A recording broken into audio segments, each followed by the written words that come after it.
Mi nombre es Marisa Gómez y voy a dictar la clase correspondiente a los géneros Streptococcus y Enterococcus. En particular, en esta primera parte, hablaremos de Streptococcus pneumoniae y Streptococcus agalactiae. Los objetivos de esta clase son reconocer las características generales de las bacterias pertenecientes a los géneros Streptococcus y Enterococcus, estudiar los principales factores de virulencia de las especies Streptococcus pneumoniae y Streptococcus agalactiae y comprender su rol en la patogenia de las enfermedades que causan. Describir la importancia médica y epidemiológica de las infecciones causadas por Streptococcus pneumoniae y Streptococcus agalactiae y conocer los pasos del diagnóstico microbiológico, así como las medidas de profilaxis y prevención en relación con Streptococcus pneumoniae y Streptococcus agalactiae. Los géneros Streptococcus y Enterococcus son un grupo formado por diversos cocos gram positivos que se agrupan en pares o cadenas, a diferencia de los racimos que forman las bacterias del género Staphylococcus. La mayoría de las especies son anaerobios facultativos o microaerofílicos. Tienen exigencias nutricionales complejas y el aislamiento requiere el uso de medios enriquecidos con agar sangre. Son capaces de fermentar carbohidratos, proceso que produce ácido láctico. Tienen colonias pequeñas, sin producción de pigmentos, y son negativos para la prueba de la catalasa, lo que los diferencia del género Staphylococcus. La clasificación de las especies que componen los géneros Streptococcus y Enterococcus se realiza mediante tres sistemas. En primer lugar, el patrón hemolítico que presentan estas especies. En segundo lugar, la caracterización de los antígenos de pared y también sus propiedades bioquímicas. De acuerdo a la hemólisis que presentan en agar sangre, se clasifican en beta-hemolíticos cuando las colonias están rodeadas por un halo de hemólisis completo, un halo claro, donde los glóbulos rojos han sido lisados completamente. En este grupo encontramos a Streptococcus pyogenes, Streptococcus agalactiae, Streptococcus disagalactiae y Streptococcus aeruginosus como especies de importancia clínica. Cuando la hemólisis es parcial, como podemos observar acá, el medio presenta una coloración verdosa y eso se debe a un halo de hemólisis incompleta alrededor de las colonias. A este tipo de hemólisis lo denominamos hemólisis alfa. En este grupo clasifican Streptococcus pneumoniae y los Streptococcus del grupo Viridans. Las especies pertenecientes al género Enterococcus pueden presentar hemólisis alfa, beta o carecer de ella, lo cual se denomina hemólisis gamma, como podemos ver acá en la imagen. Es decir, que las distintas especies, entre las cuales en cuanto a especies de importancia clínica destacamos Enterococcus faecium, Enterococcus faecalis, Enterococcus gallinarum y Enterococcus caseliflavus, podemos ver que dentro de estas especies va a haber cepas con diferentes tipos de hemólisis. De acuerdo a la clasificación serológica desarrollada por Rebecca Lancefield, las especies beta-hemolíticas pueden clasificarse en diversos grupos de acuerdo a los carbohidratos de la pared celular, los cuales pueden ser detectados mediante pruebas inmunológicas. Así, a las especies de importancia clínica como Streptococcus pyogenes y Streptococcus agalactiae se las suele denominar Streptococcus del grupo A o Streptococcus del grupo B de acuerdo a los carbohidratos de su pared. Los enterococos fueron clasificados inicialmente como Streptococcus del grupo D, ya que comparten el antígeno de la pared celular con otros streptococos. Luego, a partir de los análisis filogenéticos, se los reclasificó como un género propio. Comenzaremos ahora a describir las características de Streptococcus pneumoniae y la patogenia de las enfermedades que causa. Streptococcus pneumoniae, llamado también neumococo, comprende cocos gram positivos que se agrupan de a pares o formando cadenas muy cortas. Su pared de peptidoglicano presenta la estructura clásica de un coco gram positivo con cadenas de subunidades alternadas de N-acetilglucosamina y ácido N-acetilmurámico. Estas cadenas se entrecruzan mediante puentes de pentaglicina. Son bacterias anaerobias facultativas, exigentes nutricionalmente, tienen colonias no pigmentadas y presentan hemólisis alfa en agar-sangre debido a la enzima neumolicina que degrada la hemoglobina. Las cepas virulentas de Streptococcus pneumoniae expresan una cápsula polisacárida que podemos observar en esta fotografía. Y estos polisacáridos capsulares se utilizan para la clasificación serológica de las cepas y en la actualidad se han identificado más de 90 serotipos diferentes de Streptococcus. Como vamos a ver más adelante, estos serotipos son importantes al momento del desarrollo de vacunas. En cuanto a la importancia médica y la epidemiología de Streptococcus pneumoniae, podemos mencionar que esta bacteria presenta distribución mundial, que coloniza la faringe y la nasofaringe de personas sanas y que esta colonización es más frecuente en los niños que en los adultos, pero también es muy habitual en adultos que conviven con niños.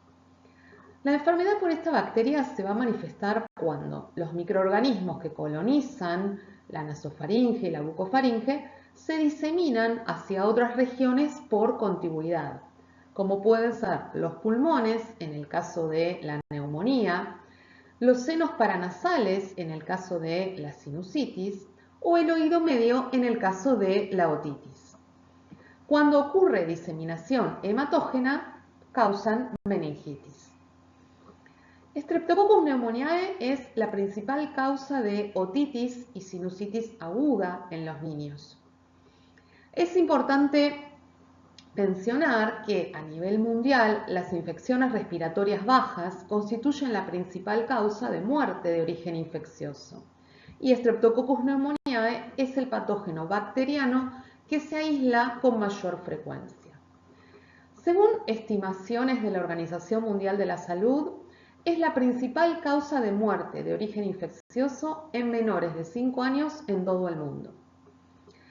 De acuerdo a los datos de un estudio de carga global de enfermedades de 2023, las infecciones respiratorias bajas causaron un estimado de 2,5 millones de muertes en todo el mundo y Streptococcus pneumoniae fue el responsable del 25% de los decesos, superando así a cualquier otro patógeno bacteriano o viral evaluado. Además, cabe mencionar que Streptococcus pneumoniae es la principal causa de meningitis bacteriana, con un 24% de mortalidad a nivel mundial y en nuestro país.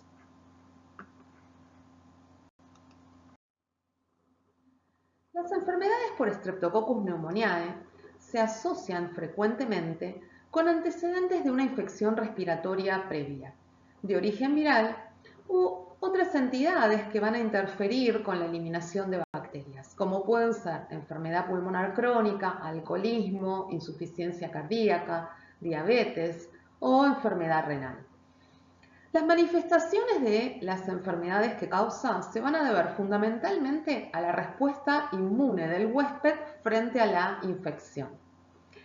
El primer paso en la interacción con el huésped es la colonización. Como dijimos, Streptococcus pneumoniae coloniza la nasofaringe y en situaciones específicas va a diseminarse desde allí hacia otros sitios como los pulmones, los senos paranasales o el oído medio. O en el caso de que alcance el torrente sanguíneo, puede llegar al sistema nervioso. La colonización inicial está mediada por la unión de adhesinas específicas al epitelio respiratorio.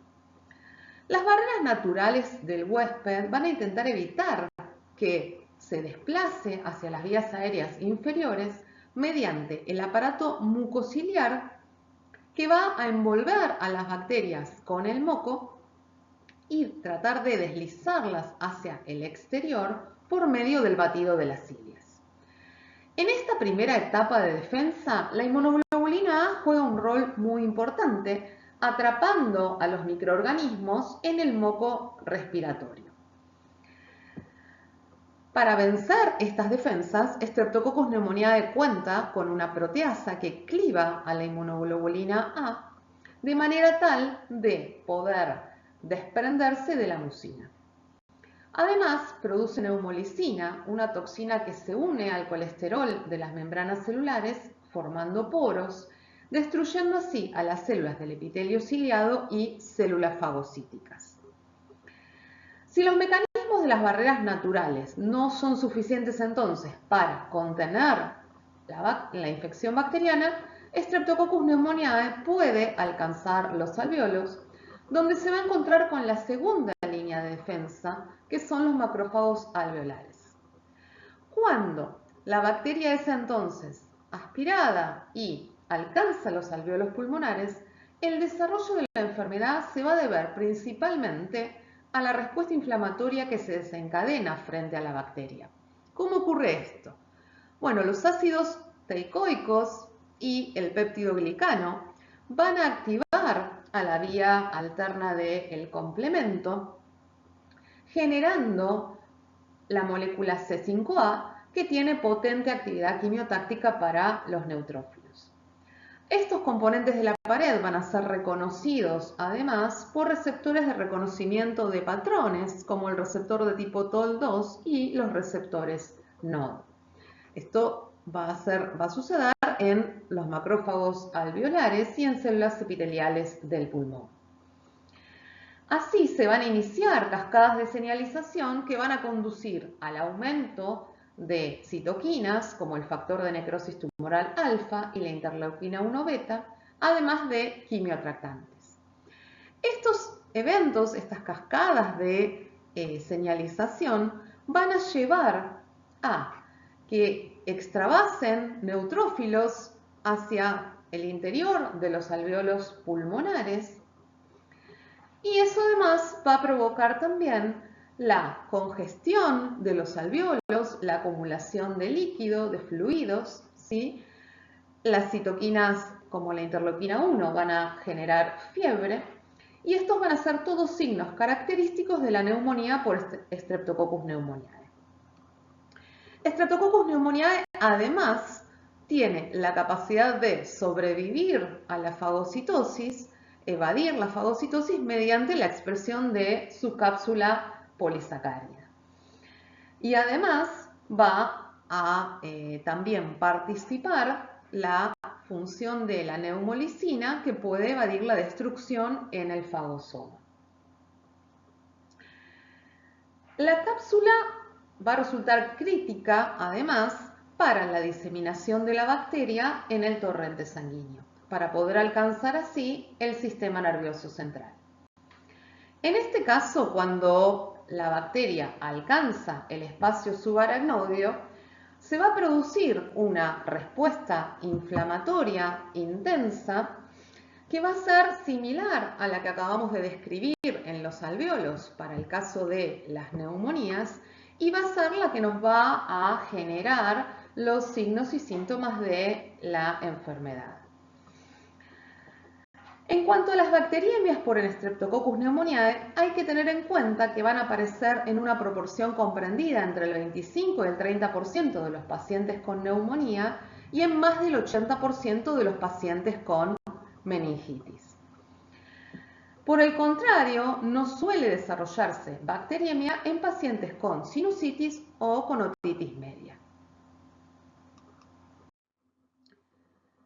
En cuanto al diagnóstico microbiológico, tenemos que tener en cuenta que de acuerdo a la enfermedad vamos a realizar diferentes tipos de toma de muestra.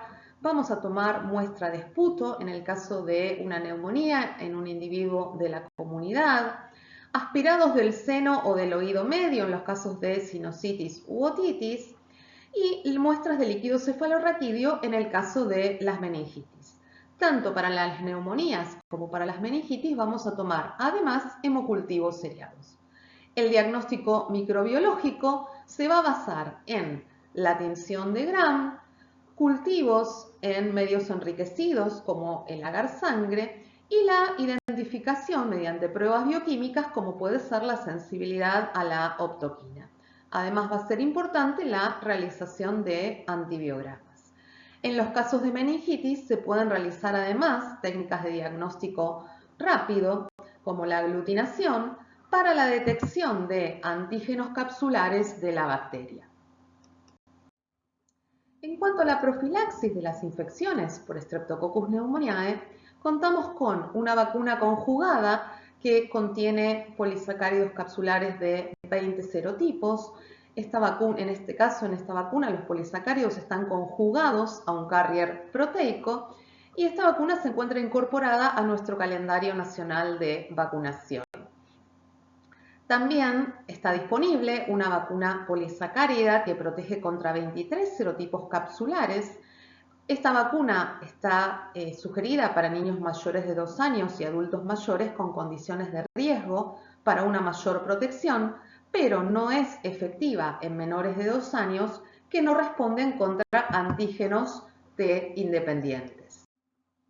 Comenzaremos ahora a describir las características de Streptococcus agalactiae. Se trata de cocos gram positivos, beta hemolíticos, presentan carbohidratos de grupo B, se agrupan formando cadenas cortas o pares de bacterias, son anaerobios facultativos, exigentes nutricionalmente y presentan colonias más grandes que las de Streptococcus pneumoniae, con un halo de hemólisis estrecho alrededor de ellas. Poseen antígenos capsulares que definen diversos serotipos, los cuales sirven como marcadores epidemiológicos. La cápsula contiene ácido siálico y esta característica es importante para la evasión del sistema inmune. Streptococcus agalactiae se destaca por causar sepsis, neumonía y meningitis en recién nacidos y enfermedad grave en adultos. Los estreptococos del grupo B colonizan el aparato digestivo inferior y el aparato geniturinario. Entre un 10 y un 30% de las mujeres embarazadas va a presentar un estado transitorio de portación vaginal con una transmisión vertical que puede alcanzar el 50%. Otros factores de riesgo de colonización neonatal son el parto prematuro, la rotura prematura de membranas y la fiebre intraparto.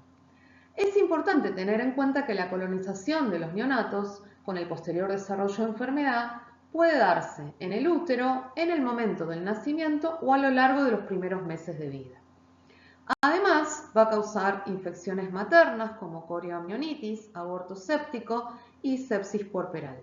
O puede causar también infecciones graves en el adulto, destacándose las infecciones geniturinarias y las infecciones de úlceras de pacientes diabéticos. El principal factor de patogenicidad de Streptococcus agalactiae es su cápsula de polisacáridos que inhibe la fagocitosis en ausencia de anticuerpos específicos. El hecho de que los neonatos no pueden producir dichos anticuerpos explica el riesgo de estas infecciones. La colonización del neonato se va a dar a través del ascenso de la bacteria a la cavidad amniótica, seguida por amnionitis y aspiración del fluido infectado. Alternativamente, el feto puede aspirarlo en el momento del parto. Luego, la bacteria debe invadir el epitelio y el endotelio respiratorio para alcanzar el torrente sanguíneo. Las presentaciones de la enfermedad van a ser de acuerdo al inicio, si se dan en el inicio, en la primera semana de vida, puede presentarse como neumonía, bacteriemia y meningitis, mientras que las de comienzo tardío se van a manifestar como bacteriemia y meningitis. En cuanto al diagnóstico microbiológico, se tomarán muestras de líquido cefalorraquídeo que serán procesadas mediante estudios físico-químicos, microbiológicos y técnicas de diagnóstico rápido, así como hemocultivos seriados. La tinción de Gram va a arrojar, como ya dijimos, cocos gram positivos agrupados en cadenas, beta hemolíticos, y las pruebas bioquímicas permitirán realizar la identificación definitiva. En cuanto a las medidas de prevención, en nuestro país, por ley, debe realizarse una prueba de colonización vaginal y rectal en mujeres embarazadas en las semanas 35 a 37. Otros factores de riesgo lo constituyen la temperatura durante el parto superior a 38 grados centígrados o la rotura prematura de membranas.